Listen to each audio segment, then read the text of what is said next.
Yeah, hey folks, Grosson here. I guess I'll call this part 3 of soil mixing. I need to make it 3 parts, but keep thinking of more things I want to talk about. So I've got this, it's about this full, I'll show you in a minute. So equal parts room castings, equal parts HP Pro Mix, and equal part perlite for now. I've added all the ingredients I talked about.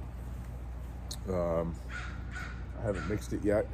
I got my watering can here. It's not completely full. I'm going to be adding a bit more to it, but I like to leave it at about this to get the mixture started. It's easier to mix when it's not completely full. And I'm going to start watering it in. So a bit of a watering guideline: that Pro Mix is super dry. Perlite's never been wet. My room castings are quite damp. So some guidelines on watering. From what I've read and learned, you don't want to go more than 10%. I like to go by about the 5% rule, and then see where I'm at. So by volume, 10% would be, I'm aiming for to finish at about 45 gallons. I probably got about 30 here. So I wouldn't want to go more than 1.5, 2 gallons to start, and just go by feel. I don't want this sitting completely saturated while it cooks. I want it moist. I want to be able to squeeze the soil and not have a bunch run out. And you don't want a whole bunch settling to the bottom, making the bottom anaerobic, because then you just get gross stuff.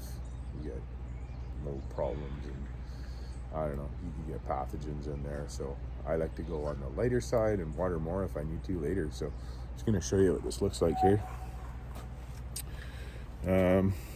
You can see that biochar layer of ingredients under there. All the Gaia Green stuff, some mycorrhizae. I have not poured any water in there yet. What I like to do is get my hands in there and mix it all up before I even put any water in there, because it actually mixes easier before it gets wet. And then as I get close, I start putting a little bit of water in at a time. And yeah, so that's how I do it. Just thought I'd share that last little bit about watering, because that's super important when you're making a new soil mixture. This stuff is so dry right now. If you don't add the water, it doesn't really get the life going. And that's what you want in a living soil, is to get that life going.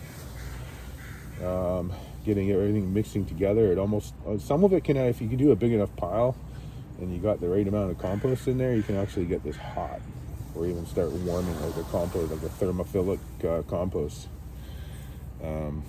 like I got here. These big ones here, these are about almost 4 feet by 4 feet by 4 feet, just a little bit under that. And when I get them nice and super full with new ingredients, I can get that to 140 degrees. That's what they mean by a thermophilic compost. I would never probably get that here. But you don't want that to get to like even 100 degrees all of a sudden, and you have fresh little baby seedling plants or clones or something you've even vegged for a little while that could just cook those plants. So that's one of the reasons of doing it ahead of time.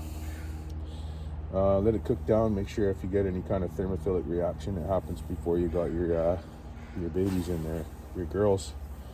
Hopefully not too many boys, right?